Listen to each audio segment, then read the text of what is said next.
Hey guys, creator mom. So,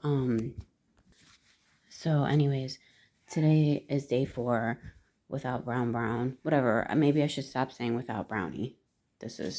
Which is progress because, Brownie is here energetically, right? Energetically speaking, there's no separation between spirit and physical. I've been watching videos, last night I was trying to watch some videos geared to what I'm experiencing with the guilt. And I feel like it's starting to heal up. The feeling of failing your pet, feeling like you failed your pet, feeling like you didn't do enough, you could have done more. I know better. I feel like I know better. I'm like, I know where that voice comes from. It's the ego, like that ego, inner critic, super critic voice. And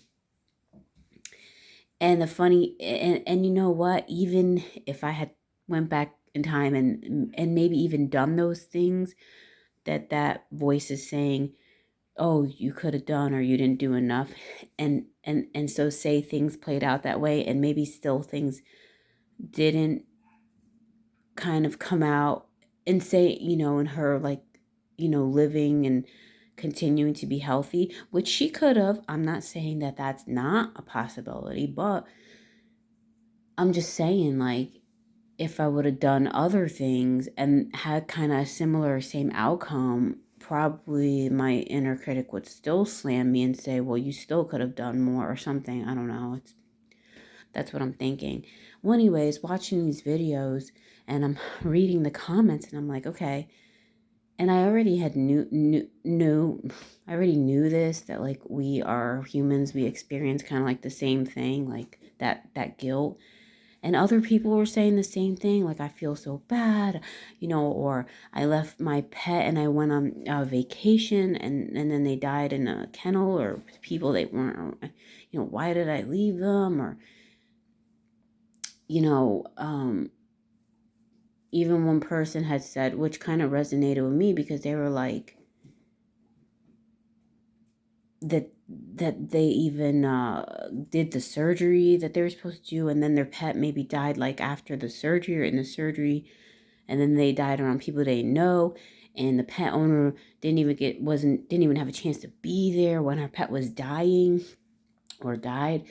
And that made me, and I was like, wow, that's terrible, But I was like, see, like, if I would have took that route, that could have been a possibility, like, too, you know what I mean? I have to accept. I think the acceptance part of everything is fucking accepting that you did the best you could do in the moment, but you don't believe that right now. Like, I don't believe that. Like, a part of me does not believe that. Part of me believes, no, you didn't do the best you could have done. You could have done more. And then the other part of me is like, Sheena, in that moment, obviously you were doing the best that you could do. It's not like you knew immediately one thing you could do that was like right there, that would, like, be like an instant cure or something like that. Like, and then you intentionally, you know what I mean? It's just like you, in where you were, intended for my pet to live, for your pet to live. You know what I mean? Like, you didn't intend for them to die, like, or whatever. So anyways, yeah, like, that's what everybody basically experiences, like most people on these comments. And, it's just like, we want to blame ourselves and say it's our fault. Or if we feel like, well, if they would have died in this type of way, I would feel better about it. Like, but we feel like we have to blame ourselves because somebody is to blame, right?